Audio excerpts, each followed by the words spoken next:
So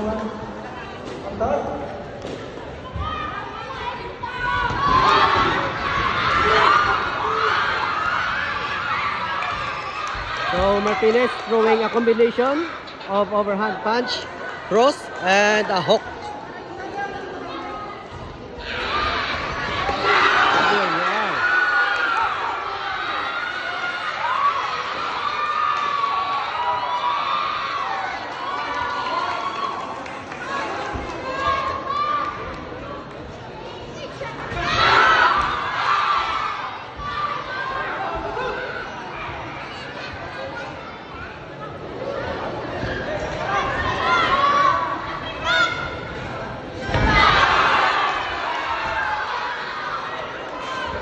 We see Gervonta Davis, Tank Davis moves. Grabe no, he's flying hook on Martinez punch. Amo to mga style ni Gervonta Tank Davis mo. Galupad ba lang nga hokaw.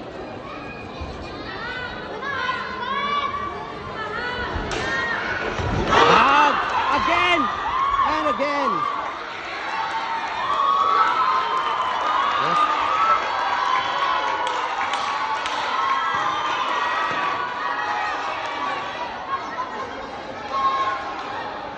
And again, this is still an amateur boxing. So kung puro one solid, ginisipan no, unlike the professional nga kung hindi man-knockdown ng lagid. Yes, kudos sa duwa ka boxer. Panimik nami. Totoo, diyan ko pala nindog akong nalaybo. Tanuhan niyo pala? Nan.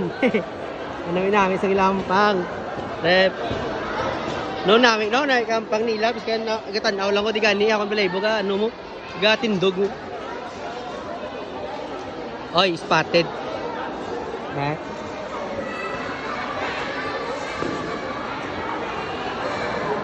Ay, sorry, wala na post. Sorry gid, tabi ko na post ko, wala gali.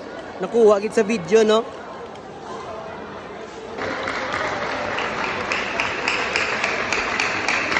Yes, namin.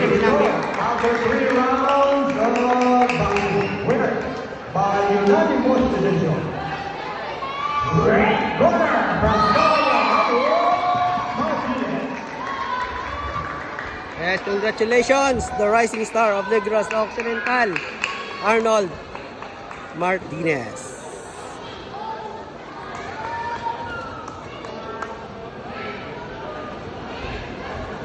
Of course, with his coach Lito Baron.